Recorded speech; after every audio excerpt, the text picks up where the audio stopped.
السلام علیکم ناظرین، دنیا نیوز کی خصوصی نشریات میں جو 3 نومبر کو جنرل مشرف نے ایمرجنسی لگائی تھی، اس حوالے سے میں ہوں آج آپ کا میزبان، اور میرے ساتھ گفتگو میں شریک ہوں گے جناب ڈاکٹر حسن عسکری صاحب اور یا مقبول جان صاحب۔ اسلام آباد سے ہمیں جوائن کریں گے جناب احمد رضا قصوری صاحب، اور علی احمد کرد بھی ہمیں جوائن کریں گے۔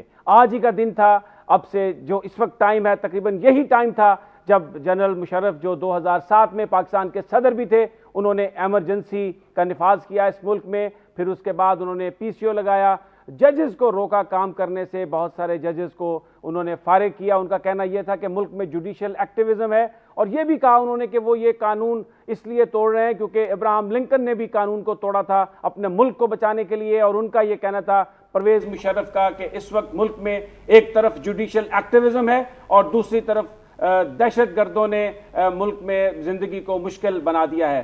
پرویز مشرف کا کہنا تھا جوڈیشل ایکٹیویزم نے ملک میں اس طرح کی صورتحال پیدا کی ہے کہ حکومت بالکل پیرالائز ہو چکی ہے، لیکن یہی وہ دن تھا۔ اس دن کو ہم ایک تاریخ دن کے نام سے بھی یاد کریں گے، لیکن اس دن کی وجہ سے ایک ایسی تحریک نے جنم لیا پاکستان میں جس کے نتیجے میں آج آزاد عدلیہ موجود ہے۔ یہ سارا جو واقعہ تھا، اس کے بعد جو واقعات ہوئے، ہم نے اس سے کیا سیکھا، اور کیا جو اس واقعے کو کرنے والے ذمہ دار افراد تھے کبھی ان کو سزا مل سکے گی، یہی آج ہمارا موضوع گفتگو ہوگا۔ سب سے پہلے میں چلتا ہوں جناب علی احمد کرد کی جانب۔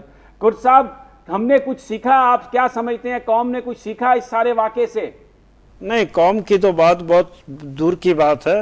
جو اس تحریک کے نتیجے میں جو لوگ آئے یا جن کو اس تحریک کے حوالے سے لوگوں کو جو ریلیف دینا تھا، لوگوں کی امیدوں اور خوابوں کو پورا کرنا تھا، انہوں نے جب کچھ نہیں کیا تو عوام بیچاروں کی کیا بات ہے؟ تو آپ سمجھتے ہیں کہ جن لوگوں نے یہ کیا ان کو کبھی سزا مل سکے گی؟ نہیں، میرے خیال میں بڑا مشکل لگتا ہے مجھے۔ احمد رضا قصوری صاحب، آپ کیا کہیں گے؟ آپ کی آواز نہیں آ رہی تھا، اونچی بولیے۔ احمد رضا قصوری صاحب، آپ مجھے سن پا رہے ہیں؟ جی اب بتائیں، بولیے۔ احمد رضا قصوری صاحب، یہ بتائیے کہ یہ جو 3 نومبر کا واقعہ تھا، مشرف صاحب تو اس کو پوری طرح ڈیفینڈ کرتے ہیں، آپ کیا کہتے ہیں؟ دیکھیں، بنیادی طور پر تو میں سمجھتا ہوں کہ آپ کو آج چودھری شجاعت یا پرویز الہی کو بلانا چاہیے تھا، جو کہتے تھے کہ آپ 10 دفعہ الیکشن لڑیں وردی میں تو ہم آپ کے ساتھ ہیں، اور میں تو ان کے ساتھ اس وقت نہیں تھا، لیکن بہرحال آپ نے مجھے بلایا ہے اور ایک ایکڈیمک ڈیبیٹ ہے تو اس میں ایکڈیمکلی میں حصہ لے رہا ہوں، کیونکہ I was not a part of the government at that time, جی اس لیے میری اس کی کوئی ذمہ داری نہیں ہے۔ دیکھیں، بات یہ ہے، ہاں جی بتائیے۔ جی نہیں ارشاد۔ تو بات یہ ہے کہ دیکھیں، یہاں جو تحریک چلی تھی اس میں کہا گیا تھا کہ ریاست ہوگی ماں کی جیسے۔ اب کیا آج ریاست ماں کی جیسی ہے؟ کیا یہاں غربت افلاس پر قابو پا لیا گیا ہے؟ کیا یہاں ٹیررزم پر قابو پا لیا گیا ہے؟ کیا عدالتیں جس طرح کے کہا گیا کہ آزاد ہیں؟ یہ سارے کوسچن مارک ہیں۔ دیکھیں، بات یہ ہے کہ ایک تحریک چلائی گئی اہل مغرب نے کہ بھائی عالم اسلام کو کیسے ڈی اسٹیبلائز کرنا ہے in the name of democracy, rule of law and independence of judiciary. یہاں سے سلسلہ شروع ہوتا ہے پاکستان سے، اس کو ڈی اسٹیبلائز کیا، یہاں سے جاتا ہے ایجپٹ میں، ایجپٹ سے جاتا ہے اپنا لیبیا میں اگر جمہوریت نیٹو کے پلینز کے ذریعے آتی ہے تو وہ تو جمہوریت جو ہے اس کا جو اصول ہوں گے وہ تو سامنے آ جائیں گے۔ پھر وہاں سے وہ سنا جاتی ہے، اب چلی گئی ہے وہ سیریا کے اندر۔ سیریا کے اندر بھی اگر چائنا اور رشیا اگر اپنا فٹ نہ اپنا روکتے نہ اس سارے پروسیس کو، تو آج جو سیریا جو ہے وہ بھی کلیپس ہو چکا ہوتا۔ تو یہ ایک سوچی سمجھی اسکیم کے تحت اہل مغرب نے عالم اسلام کو ڈی اسٹیبلائز کیا in the name of democracy, rule of law اور انڈیپینڈنس۔ نہ انڈیپینڈنس ہے نہ جمہوریت ہے۔ جمہوریت یہاں یہ ہے کہ اللہ دیتا چراغ دن 2 الیکشن لڑتے ہیں، ایک ڈاکو ہے، ایک چور ہے۔ اس وقت میں یہاں پر ایک بریک لیتا ہوں کیونکہ تھوڑا ٹائم دیتے ہیں جناب علی احمد کرد صاحب کو بھی کہ وہ بھی ذرا کھانس لیں۔ ناظرین، اس اہم معاملے پر ہم گفتگو جاری رکھیں گے مختصر سی بریک کے بعد۔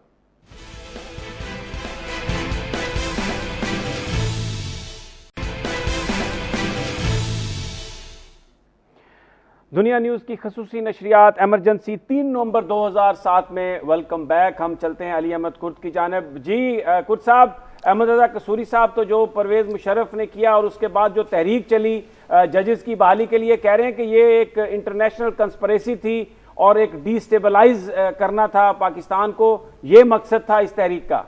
نہیں، احمد رضا قصوری صاحب تو اس وقت بھی جب پرویز مشرف صاحب کے ساتھ تھے اس وقت بھی ان کے ویوز یہی تھے، یہی خیالات تھے. مگر آپ دیکھیں کہ ہم نے جو تحریک اس وقت پہ اس ملک کے پاکستان کے لاکھوں لوگوں نے، کروڑوں لوگوں نے چلائی، وہ اس سرزمین سے وہ تحریک ابھر کے آئی تھی. لوگ یہاں کے تھے، اس وقت بھی یہ بات کہی جاتی تھی، نہ اس وقت یہ بات صحیح تھی، نہ آج یہ بات کے حالات نے ثابت کیا کہ یہ بات صحیح ہے.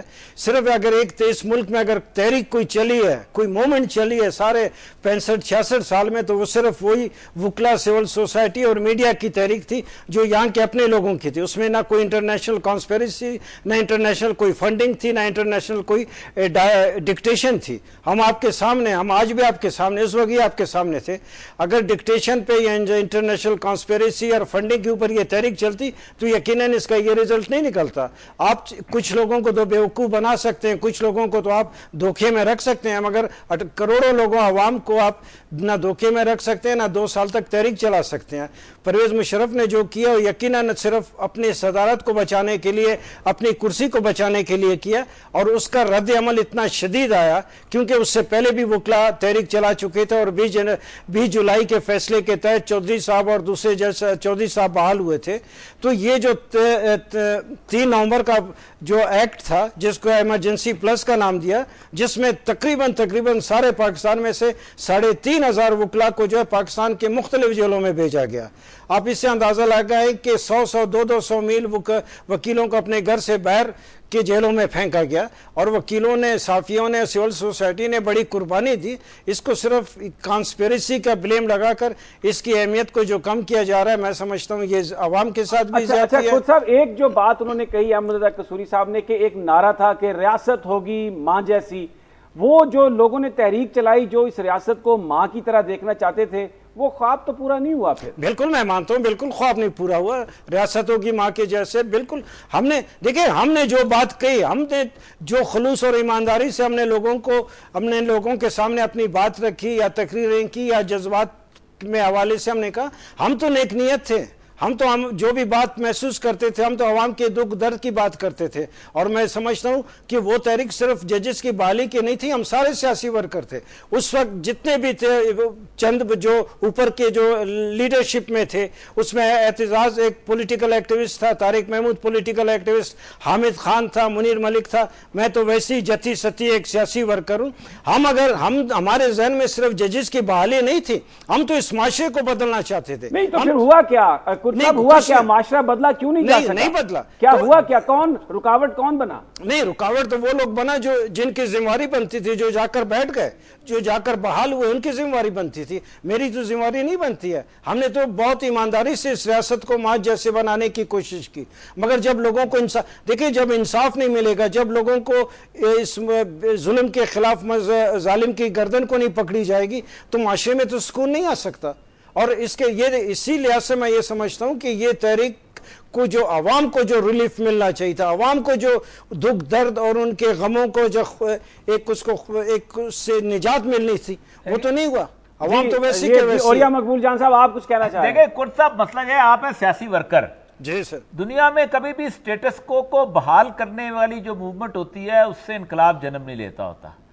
آپ سب نے ایک دھوکے میں اس وقت تھے کہ ایک سٹیٹس کو جب بحال ہو جائے گا، جب ایک جوڈیشری کا ایک خاص لیول بحال ہو جائے گا، تو اس ملک کے اندر پتہ نہیں دودھ کی نہریں بہنی شروع ہو جائے گی، انصاف مل جائے گا اور سب کچھ ہو جائے گا. ایسا ہوتا نہیں ہوتا. اس پورے کا پورا نہیں. اوریا مقبول صاحب، نہیں، دیکھیں ہم سارے سیاسی لوگ تھے.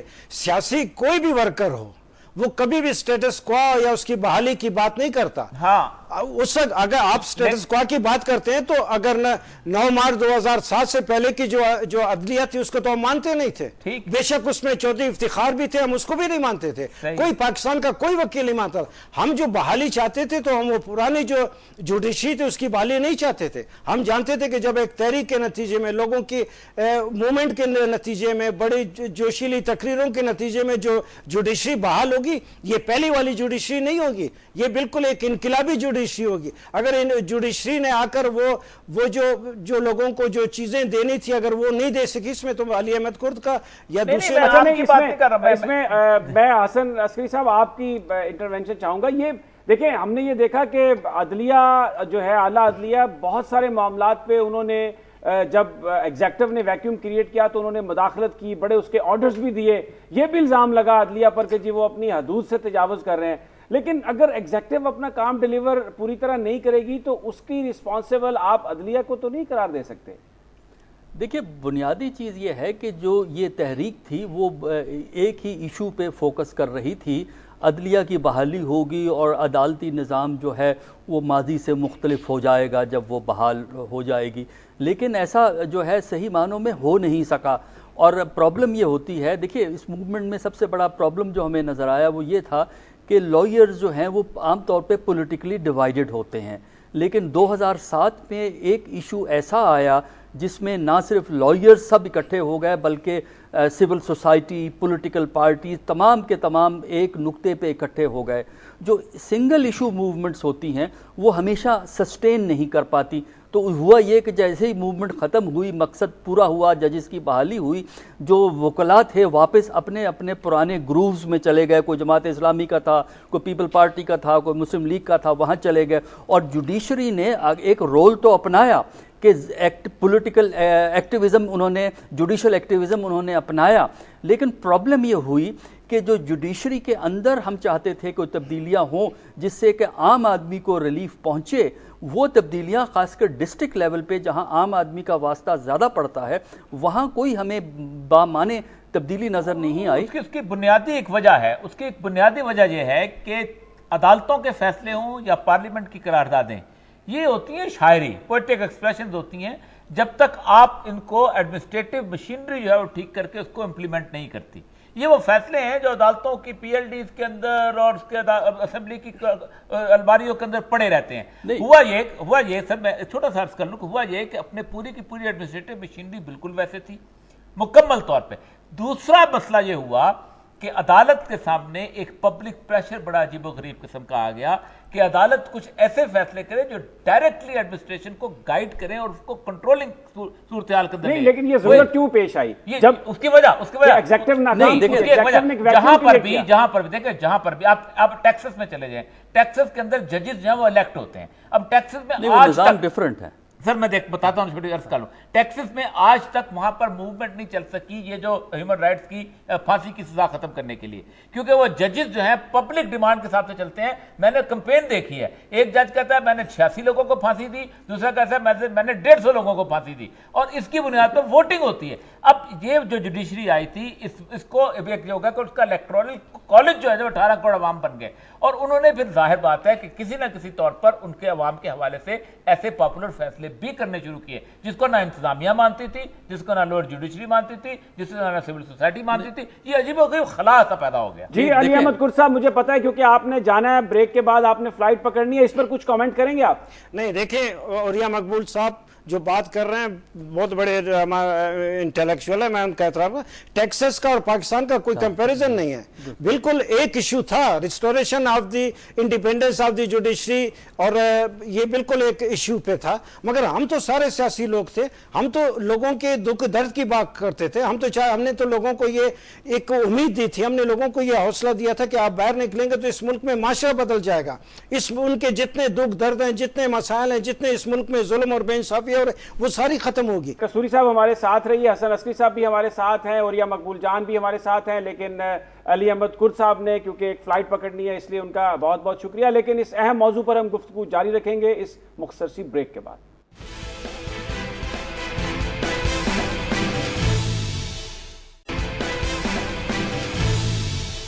دنیا نیوز کی خصوصی نشریات میں ویلکم بیک. ہم بات کر رہے ہیں 3 نومبر 2007 کو جو پرویز مشرف نے ایمرجنسی لگائی تھی. آج اس بات کا انالیسس کر رہے ہیں کہ کیا وہ جو تحریک چلی تھی بعد میں ججز کی بحالی کی, اس نے اپنے مقاصد حاصل کیے. ریاست ہوگی ماں کے جیسی, لیکن ابھی تک تو ہم نے نہیں دیکھا کہ ریاست نے ماں جیسا سلوک کیا ہو. پھر ایک سوال یہ بھی ہے کہ کیا ان لوگوں کو جنہوں نے وہ ایمرجنسی لگائی, ججز کو گھر بھیجا, ان کو قید کیا, پاکستان میں جو تحریک چلی، وکلاء کو جیل بند کیا، ہزاروں سیاسی کارکنوں کو بھی گرفتار کیا، کیا ان کو اپنے کیے کی کبھی سزا مل سکے گی؟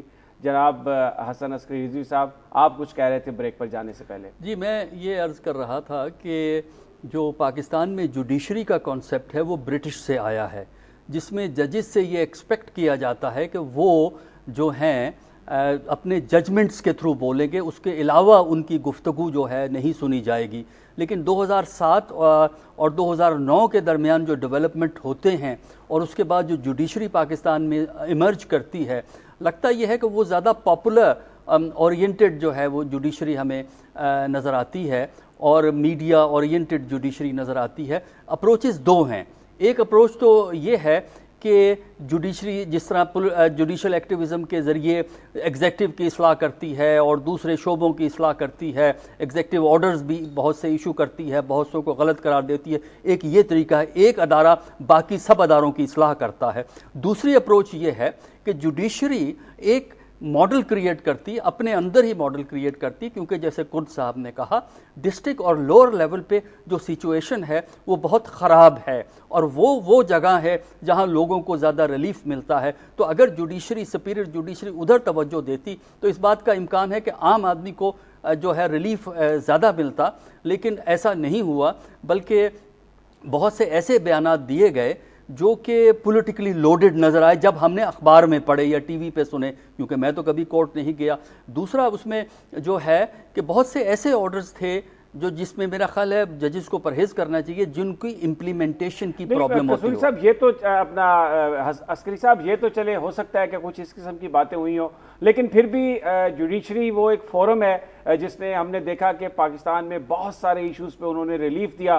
بڑے ایسے فیصلے تھے جو ایگزیکٹو کے جو بظاہر عوام کے لیے بڑی تکلیف کا باعث تھے، ان کو بھی جو رول بیک کیا گیا وہ جوڈیشری کے آرڈر پر کیا گیا۔ میرا سوال احمد رضا قصوری صاحب یہ ہے کہ جوڈیشری پر تو ہم بڑی تنقید کر رہے ہیں، لیکن وہ ڈکٹیٹر جس نے 3 نومبر کو ان تمام ججز کو گھر بھیجا اور پھر یہ کہا کہ جی یہ جوڈیشل ایکٹیویزم ہے اور دوسری طرف دہشت گردی ہے، کبھی سوال یہ آتا ہے کہ ان کو کبھی سزا مل سکے گی تاکہ پاکستان میں دوبارہ اس قسم کے واقعات نہ ہوں؟ دیکھیں، نمبر 1 کہ وہ جو کیس ہے اس کا جو کمپلیننٹ ہے اس کا نام ہے اسلم گھمن، جس کو بار بار عدالت بلا رہی ہے اور وہ عدالت میں پیش ہونے کو تیار نہیں۔ باقی جو جب آپ چلان مرتب کرتے ہیں تو 161 کے بیان لیتے ہیں جو کہ پولیس کے سامنے بیانات ہوتے ہیں جس میں کہ استغاثے کو سپورٹ کیا جاتا ہے۔ اب استغاثے کو سپورٹ یا تو ججز خود کریں یا ان کے جو اپنے فیملی ممبرز ہیں وہ کہیں کہ ہمیں حبس بجا میں رکھا۔ کسی جج یا کسی جج کی فیملی ممبر کا کوئی بیان ایسا نہیں ہے کہ ان کو حبس بجا میں رکھا۔ اب دیکھیں، انصاف تو شہادت مانگتا ہے، اگر شہادت ہی نہیں ہے تو پھر یہ کیس کیسے چلے گا؟ لیکن قصوری صاحب، پوری قوم نے دیکھا کہ ججز کو پکڑ کر گھسیٹا گیا، سب کو نظر بند کیا گیا، اس میں تو ایک گواہ نہیں پوری قوم اس بات کی گواہ ہے۔ تو قوم آئے نا، عدالت میں آئے نا، کیونکہ عدالت میں جب تک کوئی نہیں آئے گا تو صرف قوم کے سینٹیمنٹ سے عدالتیں نہیں چلتی ہیں۔ دیکھیں، بات یہ ہے کہ یہاں کہا گیا جوڈیشل ایکٹیویزم کا، جن جورسٹ نے یہ ٹرم کوائن کی جوڈیشل ایکٹیویزم، انہوں نے سیملٹینیسلی ایک اور ٹرم بھی کوائن کی جو کہ جس کو ذکر نہیں ہوتا، وہ ہے judicial restraint. Judicial activism without judicial restraint اگر ہوگا تو یہ جو chariot of justice it will turn turtle اسی، اور یہی اس ملک میں ہوا۔ دیکھیں، بات یہ ہے کہ یہاں آپ نے جو اپنا 100 موٹو کیا، 100 موٹو آپ نے چینی پہ کیا، سموسے پہ کیا، مائنر چیزوں پہ کیا، لیکن آپ نے یہ مائنر چیزیں تو یہ نہیں جو ہیں، ڈرون حملے ہیں، دیکھیے ڈرون حملوں پر آپ نے، اچھا قصوری صاحب آپ جوڈیشل ریسٹرین کی تو بات کر رہے ہیں، ڈکٹیٹرشپ ریسٹرین کی بھی بات ہوگی۔ دیکھیں، ڈرون حملوں کو اگر آپ 100 موٹو لیتے اور اس کو دنیا کے سامنے پیش کرتے as a human right issue تو آج ساری دنیا آپ کے ساتھ چلتی، لیکن آپ نے اس کو as a human right issue نہ ہمارے لائرز نے اٹھایا، نہ انہوں نے گلی بازاروں میں آئے کہ یہ ہیومن رائٹ وائلیشن ہے، نہ ہمارے ججز نے اس کا 100 موٹو لیا۔ اگر وہ لیا ہوتا اور اس کو اگریسولی لیا ہوتا تو میں سمجھتا ہوں کہ آج انٹرنیشنل ورلڈ اور اہل مغرب سے بڑی آوازیں آپ کے حق میں اٹھتی کہ یہ جو ہے یہ ہیومن رائٹ وائلیشن ہے، اس کو سٹاپ کیا جائے، بسائڈ کہ وہ انٹرنیشنلی بھی ایک وائلیشن ہے because it is a violation of the state sovereignty. لیکن ہیومن رائٹس کا ایشو ایک ایسا ایشو ہے جس کو کہ word imagination you could capture. صاحب میں یہاں پر مسئلہ بالکل پوائنٹ آف لا کا آ گیا ہے. جو جہاں سے جوڈیشل ایکٹیویزم کا کانسیپٹ آیا تھا, مربری ورسز میڈیسن کا جو فیمس کیس ہے کہ جس کے اندر ان کے بیسک یہ کہا تھا کہ بعض دفعہ پارلیمنٹ یا جو کلیکٹیو وزڈم آف پارلیمنٹ ہوتی ہے وہ بھی بعض دفعہ ایسے فیصلے کر جاتی ہے کہ جو کہ پبلک گڈ کے اندر نہیں ہوتا. اس لیے جوڈیشل جو اوورسی جو ہے اس کا کانسیپٹ بہت ضروری ہے.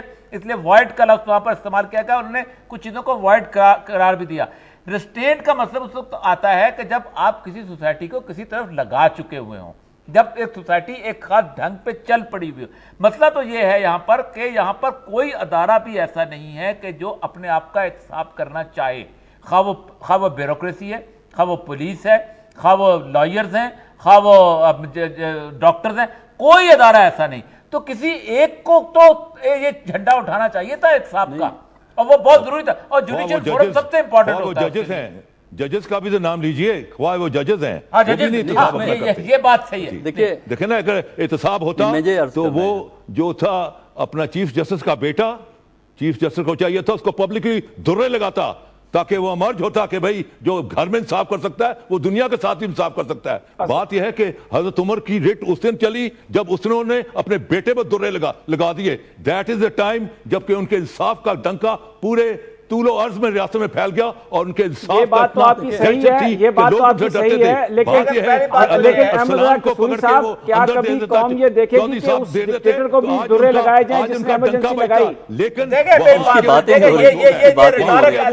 میری بات سنیں, پہلی بات تو یہ ہے کہ یہ ریٹورک بڑا عجیب و غریب قسم کا ہے. کیا کسی اور کا بیٹا باقی تمام انسٹیٹیوشنز سے اٹھا لیجئے کہ جو عدالت کے سامنے روبرو پیش ہوا ہو یا اس کو اس طرح گھسیٹا نہیں ہوا. کبھی ایسا ہوا ہے کہ اسد زرداری ہو یا میاں نواز شریف ہو یا کوئی اور ہو, اس نے دو بیٹوں کو اپنے سامنے کھڑا کیا ہو اور اس کے بعد پبلکلی ان کو سنا نہیں ہوا؟ بڑا قریب آ رہا ہے کہ ان کو درے پڑیں گے. یہ بالکل ٹائم آ رہا ہے, 4-5 مہینے ٹھہر جائیے, لوگ بازاروں میں آنے والے ہیں, یہاں ایک طوفان اٹھنے والا ہے. ہم اس پہ گفتگو جاری رکھیں گے, لیکن ایک بریک لیتے ہیں اور بریک کے بعد یہ جاننا چاہیں گے کہ یہ جو درے کی بات ہے, کیا قوم کبھی یہ بھی دیکھ سکے گی کسی ڈکٹیٹر کو درے لگے ہوں جس نے پاکستان میں ججوں کو گھر بھیج دیا ہو؟ لیکن مختصر سی بریک کے بعد.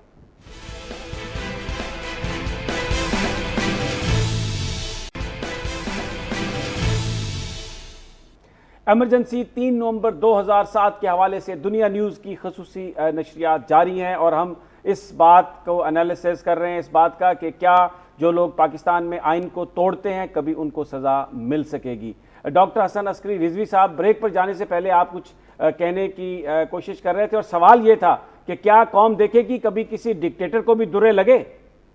دیکھیے اس میں دو چیزیں ہیں. پہلی تو بات یہ ہے کہ جو ہمارا نظام ہے بہت خراب ہے, اس میں اصلاح کی ضرورت ہے. لیکن پاکستان کا تجربہ ہمیں یہ بتاتا ہے کہ ایک ادارہ اگر یہ فیصلہ کر لے کہ اس نے تمام پورے ملک کے نظام کو درست کرنا ہے تو وہ درستی نہیں ہوگی. ایک سٹیج پہ فوج نے یہ کام کیا لیکن کامیابی نہیں ہوئی. تو اس طرح جوڈیشری بھی اکیلی پورے معاشرے کی اصلاح نہیں کر سکے گی. پورے نظام کو, جو انتظامی نظام اتنا ہمارا خراب ہے, خود اکیلے نہیں کر سکیں گے, بلکہ یہ ایک کولیکٹیو ایفرٹ کی ضرورت ہے. جہاں تک دوسرا آپ کا جو سوال تھا کہ جو ڈکٹیٹرز ہوتے ہیں ان کو سزا ملے گی کہ نہیں ملے گی, اس میں یہ ہے کہ اگر تو آپ جنرل پرویز مشرف کے واقعے کی بات کرتے ہیں, 3 نومبر کی اگر آپ بات کرتے ہیں, وہ ڈیفینیٹلی انکانسٹیٹیوشنل اسٹیپ تھا. لیکن پرابلم یہ ہے کہ پروسیکیوشن صرف اس بات میں انٹرسٹڈ ہے کہ پرویز مشرف کو سزا دے دی جائے, لیکن جب معاملہ اگر چلا تو ڈیفنس اس کو پھیلا کر بہت سے اور لوگوں کو بھی شامل کرے گا جو اس فیصلے میں شامل تھے. اور ایک بات جو اور سمجھنا ضروری ہے کہ اگر ہم مطالعہ کریں ان ملکوں میں جہاں فوج نے اسی طرح اقتدار سنبھالا, آئین کو توڑا, دلچسپ بات یہ ہے کہ بہت کم ملٹری رولرز وہ ہیں جن کو اس بات پہ سزا ملی کہ انہوں نے ملٹری ٹیک اوور کیا تھا. اور ملٹری ٹیک اوور نہیں بلکہ کسی کو کرپشن پہ سزا ہو گئی, کسی کو کسی اور وجہ سے سزا ہو گئی. اور جو جمہوریت محفوظ اس بات سے نہیں ہوتی کہ فوجی ڈکٹیٹر کو آپ سزا دیں, جمہوریت اس بات سے محفوظ ہوتی ہے کہ آپ ایک متبادل, ایک مؤثر متبادل سیاسی نظام قائم کریں جس میں عوام کی سپورٹ ہو. فوج کے پاس اگر گن ہوتی ہے, پولیٹیکل لیڈر کے پاس عوام ہوتے ہیں، عوام کی خدمت کریں، عوام کی بہتری کا کام کریں، نظام بہتر ہو جائے گا۔ اور یہ صاحب اگر بیسک سوال وہی ہے، میں اسی پر آ رہا ہوں کہ یہ باتیں تو صحیح ہیں جو حسن عسکری عزیز صاحب نے کہی ہے کہ اس طرح سے صرف سزا دینے سے معاملہ حل نہیں ہوتا، لیکن اگر سزا نہیں دیں گے تو جو آنے والا وقت ہے اس میں آپ کس طرح سے یہ انشور کریں گے؟ کوئی تلوار نہیں لٹکائیں گے ان طالع ازماؤں کے سر پر، تو یہ تو بار بار کرتے رہیں گے۔ انشور اس وقت ہوتا ہے کہ جب آپ کسی ڈکٹیٹر سے بہتر، بات بہت صحیح ہے ان کی، ایک ڈکٹیٹر سے بہتر ایک ایسا نظام لے آئیں کہ لوگ جو ہیں آپ کو ایکسیپٹ کریں کہ آپ ہی اس ملک کے سیویئر ہیں، آپ ہی بہترین ہیں، آپ ہی رہنما ہیں، آپ ہی کو یہاں سروائیو کریں، خود بخود پہ نفرت لے جاتی ہے۔ پینوشے کو جس وقت انہوں نے سزا دی تھی، پینوشے کو انہوں نے کرپشن کی بنیاد پہ سزا دی تھی، لیکن چلی میں ایک بہترین گورننس والی حکومت آ گئی تھی۔ آپ کی گورننس ڈکٹیٹروں سے بھی خراب ہو تو پھر آپ کا پبلک کے اندر وہ صحیح نہیں رہ جاتی کہ آپ ان کو سزا دے سکیں۔ دوسری بات میں آپ کو اس بات میں تبصرہ کرنا چاہتا ہوں کہ پاکستان کو ایک مکمل اوور آل کی ضرورت ہے۔ پاکستان کا اینگلو سیکسن لا جو ہے وہ ایک ایسے ایس ایچ او پر بیس کرتا تھا کہ جو ایس ایچ او ایماندار ہو، جس ایس ایچ او کی انٹیگریٹی بہت ٹھیک ٹھاک ہو اور جو صحیح کیس بنائے، جھوٹا کیس نہ بنائے، اسی کو سے کہ سپریم کورٹ تک چلتے تھے۔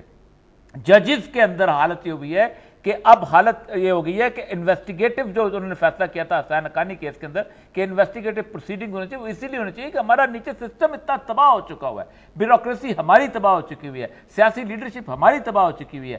یہ ایک ادارے سے نہیں ہوگا، کبھی بھی ایک پبلک موومنٹ سے بنے گا، اور اس کے پبلک موومنٹ کے نتیجے کے اندر اگر جوڈیشری اپنے آپ کو اوور آل کرتی ہے اور اس کو ٹھیک کرتی ہے اور اس کے اندر ان کے فیصلے بھی ایک رول ادا کرتے ہیں، پھر ہوگا۔ ورنہ میں تو ابھی پچھلے دنوں میں ایک کیس میں تھا تو میں نے وہاں پر یہی سپریم کورٹ کے سامنے کہا تھا کہ اگر عوام کے اندر یہ چیزیں ٹھیک نہیں ہوتی تو آپ کے سارے فیصلے پوئٹک ایکسپریشن ہیں، شاعری کی کتابیں ہیں، بہترین شاعریاں کرتے رہیں اس ملک۔ اچھا احمد رضا قصوری صاحب، اس پر کمنٹ کیجئے گا کہ ہو سکتا ہے کچھ ایکسیسز بھی ہوں، جیسے بہت سارے قانون دان کہہ رہے ہیں کہ عدلیہ کو ان معاملات میں نہیں جانا چاہیے، لیکن جب ایگزیکٹو وہ کام نہیں کر رہی، اپنا فریضہ سر انجام نہیں دے رہی، تو اس ویکیوم میں اگر جوڈیشری آتی ہے تو ان سارے احکامات کے نتیجے میں جو بینیفیشری ہیں وہ تو پاکستان کے عوام ہی ہیں۔ دیکھیں، بات یہ ہے کہ ہمارے جو آئین ہے اس کا جو کارڈنل پرنسپل ہے وہ ہے ٹرائیکاٹمی آف پاور، یعنی جس کا مطلب یہ ہے آسان زبان میں کہ جو حاکمیت ہے، جو سوورینٹی ہے ریاست کی، وہ تین جو ہیں اپنے سیگمنٹس کے اندر منقسم ہے: عدلیہ، انتظامیہ اور مقننہ، اور تینوں جو ہیں they are the creation of the constitution. ہمارے ہاں پارلیمنٹ ساورن نہیں ہے، پارلیمنٹ ساورن صرف برٹش پارلیمنٹ ساورن ہے، جہاں ریٹن کانسٹیٹیوشن ہے، اور پہلا ریٹن کانسٹیٹیوشن امریکہ کا دنیا میں بنا جو کہ 1789 میں لبرٹی ہال فیڈلفیا میں بنایا گیا۔ اس کے بعد جتنے بھی ریٹن کانسٹیٹیوشن ہے، اس ریٹن کانسٹیٹیوشن میں it is a constitution which is sovereign, اور یہ جو تینوں ادارے ہیں they are the creation of the constitution, اور ان کی حدود اور قیود جو ہیں وہ آئین نے متعین کر دی گئی ہیں۔ جب تک کہ یہ تینوں ادارے اپنی حدود اور قیود میں رہ کر کام کریں گے تو ایک harmonious working of the state ہوگی، اور اس میں کوئی ٹکراؤ نہیں آئے گا، کوئی رسا کشی نہیں ہوگی۔ جیسے ہی ایک ادارہ پھلانگ کے اپنی جو آئینی حدود ہے دوسرے کی حدود میں انٹر ہوگا تو that will result into a constitutional trespass, اور جیسے ہی کانسٹیٹیوشنل ٹریسپاس ہوگا تو دوسرا ادارہ بھی ریئیکٹ کرے گا، اور جب دو ادارے ریئیکٹ کریں گے تو اس سے ایک کانسٹیٹیوشنل ڈیڈ لاک آ جائے گا، کانسٹیٹیوشنل کنفرنٹیشن ہو جائے گی۔ یہ ہم نے پچھلے 3-4 سال سے یہاں دیکھا ہے کہ there has been a confrontation between the executive and the judiciary.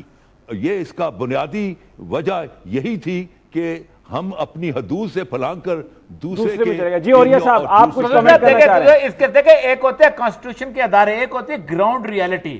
Pakistan کے اندر دو ایسے ادارے with the passage of time develop ہوئے ہیں، وہ are not basically created by the constitution but they have created like a holy cow، جو کہ دیو بن کے آئے ہیں۔ ایک آپ کا آیا ہے فوج، اور دوسری اس کے بعد آئی ہے میڈیا، ٹھیک ہے؟ ان دونوں کا انفلوئنس آپ دیکھ لیں کتنا ہے اس سارے فیصلوں کے اوپر، اور یہ آپ کی ٹرائیکاٹمی آف پاور کہاں چلے جاتی ہے۔ پھر وہی میں بات کرتا ہوں، کانسٹیٹیوشن بھی ایک شاعری کی کتاب رہ جاتی ہے اگر امپلیمنٹ نہیں ہو رہی تو۔ جی حسن عسکری صاحب، یہ اس پر کچھ کمنٹ کیجئے، بڑا امپورٹنٹ نکتہ ہے یہ۔ نہیں، بالکل یہ بات صحیح ہے کہ اصول کا ہونا اپنی جگہ درست ہے، ایک آپ کو کرائٹیریا دیتا ہے اصول، لیکن اصول بے معنی ہو جاتا ہے اگر وہ انسانوں کی زندگی بہتر نہ کرے، کیونکہ جمہوری نظام کا ہونا یا کانسٹیٹیوشنل سسٹم کا ہونا وہ عوام کے لیے ہوتا ہے، لوگوں کی بہتری کے لیے ہوتا ہے، قانون عوام کے لیے ہے، عوام قانون کے لیے نہیں ہوتے۔ اچھا میرا عسکری صاحب آپ سے سوال یہ ہے کہ عوام قانون کی آپ بات کر رہے ہیں، آئین میں لکھا ہوا ہے جو آئین کو توڑے گا اس کی سزائے موت ہوگی، عوام تو آئین کی طرف دیکھتے ہیں، غریب آدمی کے لیے تو سارے قانون ہیں، لیکن جو آئین کو توڑتا ہے وہ اپنے رینچ ہاؤس میں بیٹھا ہے، کوئی مقدمہ نہیں ہے۔ اب جب جو اس پر مقدمہ چلانے کی بات کرتے تھے وہ اقتدار میں آئے ہیں، وہ حکومت میں آئے ہیں، تو وہ بھی اسی مسئلیت کا شکار ہو گئے ہیں، تو عوام کیا اس سے نتیجہ لیں؟ دیکھیے میرا خیال یہ ہے کہ آپ سزا بھی دے دیجئے، عوام کو تو کوئی فرق نہیں پڑے گا، کیونکہ عوام کے مسائل تو اس میں حل نہیں ہوں گے۔ دوسرا یہ ہے کہ اس کے لیے آپ کو ایک لیگل طریقہ کار اختیار کرنا پڑے گا، اور لیگل طریقہ کار ہے، آپ پروسیکیوشن اس کے لیے کیجئے، اور اس کے بعد اگر یہ چیز کورٹ مان لیتی ہے تو ڈیفینیٹلی اس کے بعد ان کو جو بھی کورٹ چاہے سزا دے سکتی ہے، لیکن یہ کام اتنے آسان نہیں ہوتے۔ پاکستان کے اندر اتنے شدید قسم کے مسائل موجود ہیں کہ اگر آپ کسی ایک شخص کو پھانسی بھی لگا دیں یا 10 کو پھانسی بھی لگا دیں تو میرا نہیں خیال کہ میری زندگی کو کوئی فرق پڑے گا یا عام آدمی کو فرق پڑے گا۔ نہیں، لیکن احمد رضا قصوری صاحب آپ اس پر کامنٹ کیجئے کہ عام آدمی جو ہے سائیکل پہ چلانے والا، وہ تو بتی بھی اگر توڑے، سگنل توڑے تو اس کو جرمانہ ہوتا ہے، اور یہاں پر جو بااثر آدمی ہیں، بااثر اداروں سے جن کا تعلق ہے، وہ آئین کو بھی توڑیں، حکومت کو بھی بدل دیں، ججز کو بھی گھر بھیج دیں، ان کو تو ہم دیکھتے ہیں کچھ نہیں ہو رہا۔ سمیع صاحب، جمہوریت، انڈیپینڈنس آف جوڈیشری، اس کی بقا اور اس کی تسلسل کی ضمانت نہ آئین دیتا ہے، نہ افواج دیتی ہیں، نہ پولیٹیکل پارٹی دیتے ہیں، نہ جوڈیشری دیتی ہے۔ وہ صرف ایک چیز ہے، وہ ہے اس ملک کا پولیٹیکل کلچر۔ ایگریکلچر تو ہمیں ملا، وہ تو ہم نے برباد کر دیا، اور پولیٹیکل کلچر ہم نے ڈیولپ نہیں کیا۔ اور اس پولیٹیکل کلچر کے 2 ستون ہیں، پیشنس اینڈ ٹالرنس۔ جس معاشرے کے اندر پیشنس اور ٹالرنس کا فقدان ہے، وہاں دنیا کے تمام نظام چل پڑتے ہیں، جمہوریت نہیں چلتی، because patience and tolerance is a sine qua non of democracy۔ بہت اس کی شکریہ احمد کسوٹی رضا ہے قصوری صاحب اور یہ جمہوریت مقبول کو جان چلانے۔ صاحب، ڈاکٹر حسن عسکری صاحب۔ بہرحال 3 نومبر کا دن پاکستان کی تاریخ میں ایک اہم دن ہے، اگرچہ یہ تاریخ دن ہے کیونکہ اس دن ایمرجنسی لگائی گئی، ججز کو گھر بھیجا گیا، لیکن اسی دن سے ایک اس تحریک کی بھی شروعات ہوئی، اس تحریک نے جنم لیا جس میں پاکستان کی قوم اٹھی، کھڑی ہوئی، اور ایک آزاد عدلیہ جو آج ہم دیکھ رہے ہیں اس کے وجود کا آغاز ہوا تھا۔ ناظرین، ہمیں یہاں پہ اجازت دیجیے، پھر آپ سے ملاقات ہوگی۔ اللہ حافظ۔